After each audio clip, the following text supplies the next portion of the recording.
Je me suis plongée dans la Starmania. J'étais la star de football, le 10, la capitaine de Yaoundé 1, le CBLO.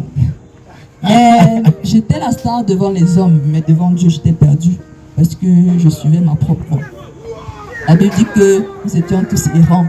Chacun suivait sa propre voie, mais l'Éternel a fait retomber sur lui notre iniquité, nos péchés. Donc, en fait, j'étais là. Je marchais, j'allais à gauche, à droite. S'il y avait la fête d'anniversaire, on m'appelait Champi, bien danser. C'était un peu mon style de vie. C'est ça qui me représentait. Mais les gens étaient contents d'être dans ma présence seulement pour ça. C'est ça qui était mon style de vie monté. Mais quand je revenais chez moi, c'est Dieu. Je me larmoyais. Je n'étais pas heureuse.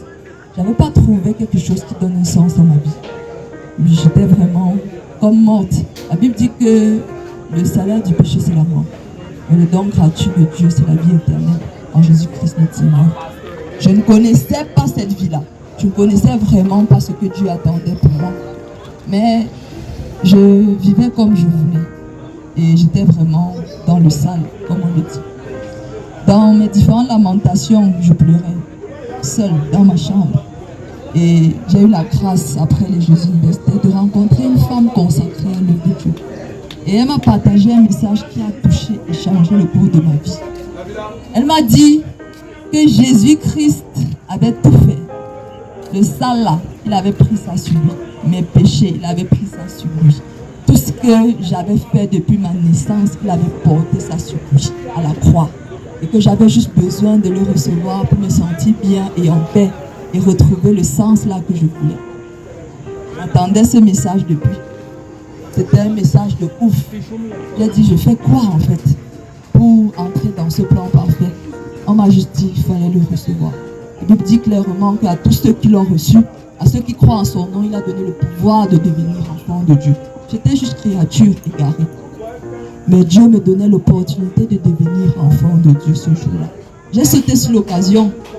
J'ai sauté sur l'occasion. Et ce jour, j'ai prié. J'ai fait de Jésus le Sauveur, le Seigneur de ma vie. Parfois, on entend ça comme c'est devenu une chanson. Jésus est Seigneur, Jésus est Sauveur. Mais je l'ai fait d'un cœur vrai et sincère. Et c'est tout ce qu'il attend. La Bible dit que voici, je me tiens à la porte et je frappe. Si quelqu'un entend ma voix et ouvre la porte, j'entrerai chez lui.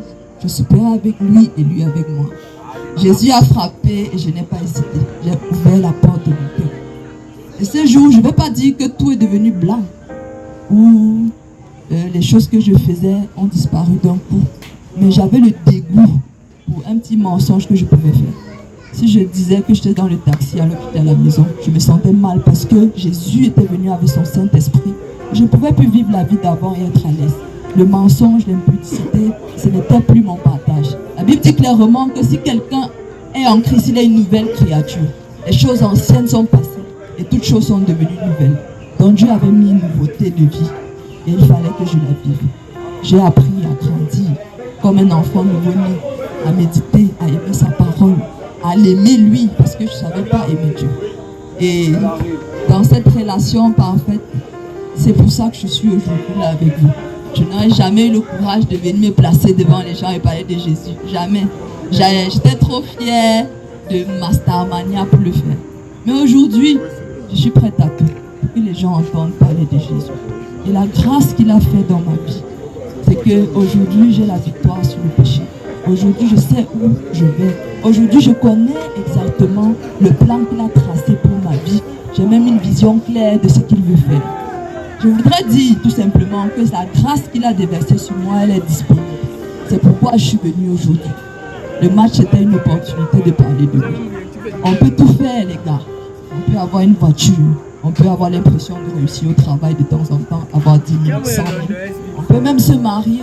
Mais si on le fait sans Jésus au centre, c'est en vain, c'est zéro. Dieu le dit clairement, si quelqu'un bâtit sans l'Éternel, ce qu'il bâtit est vain. Donc,